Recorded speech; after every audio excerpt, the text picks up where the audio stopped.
શરૂઆત કરીએ તો રીબડાના અમિત ખૂંટ આપઘાત કેસમાં મોટો આક્ષેપ કરવામાં આવ્યો છે। મૃતક અમિતના ભાઈએ એડીજીપીને પત્ર લખ્યું છે। જૂનાગઢ જિલ્લાના જેલ અધિક્ષક પર ગંભીર આક્ષેપ કરવામાં આવ્યા છે। જેલ અધિક્ષક દીપક ગોહિલ સામે આરોપ લગાવાયા છે। અનિરુદ્ધસિંહ જાડેજાને જેલમાં ગેરકાયદે સગવડો આપવામાં આવતી હોવાના આરોપ લગાવ્યા છે। તો અનિરુદ્ધસિંહને જેલમાં ગુજસી ટોકના આરોપીઓ મળ્યા હતા। મનીષ ખૂંટે દાવો કર્યો છે જામીન પર છૂટેલા ગુનેગારો જેલમાં અનિરુદ્ધસિંહને મળે છે તેવો પણ પત્રમાં ઉલ્લેખ કરવામાં આવ્યો છે। આ સાથે તેમણે લખ્યું છે કે જેલમાં અનિરુદ્ધસિંહને ફોનની પણ સગવડ આપવામાં આવી છે। અનિરુદ્ધ જેલમાં રહીને હુમલો કરાવશે તેવી પણ શક્યતાઓ તેમણે વ્યક્ત કરી છે। તો અમિત ખૂંટ આપઘાત કેસમાં પુરાવા સાથે છેડછાડ પણ કરશે તેવી વાતનો ઉલ્લેખ કરાયો છે। વધુ અપડેટ સાથે સંવાદદાતા દિવેશ અમારી સાથે જોડાઈ ગયા છે।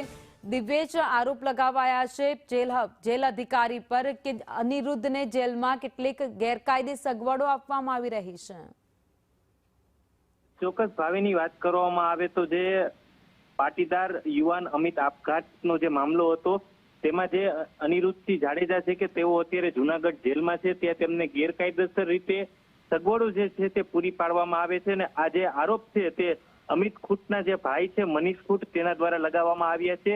વર્ષ 2018માં અનિરુદ્ધસિંહ જાડેજા જૂનાગઢ જેલમાં હતા ત્યારે પણ તેઓ ગેરકાયદેસર પ્રવૃત્તિઓ છે તે કરતા હોવાના આક્ષેપ છે તે આ પત્રમાં લખવામાં આવ્યા છે। જેમાં યશપાલસિંહ જાડેજા, જસપાલસિંહ જાડેજા અને સોયબ નાગોરી સહિતના લોકો છે તે અનિરુદ્ધસિંહને જેલમાં મળવા માટે ગયા હતા અને ત્યાં તેમને ફોન પણ આપવામાં આવ્યો હતો અને મનીષ ખૂંટે તેવું પણ જણાવ્યું છે કે મારા અને મારા પરિવાર ઉપર અનિરુદ્ધસિંહ અને તેના સાગરીતો દ્વારા હુમલો કરવામાં આવશે તે પ્રકારની ભીતિ છે તે પણ વ્યક્ત કરવામાં આવી છે અને જે રાજ્યના જેલ વડા છે તેને આ પત્ર છે તે લખવામાં આવ્યો છે। આ પત્ર લખવામાં આવતા ખળભળાટ મચી ગયો છે। ભાવિની, આભાર માહિતી માટે।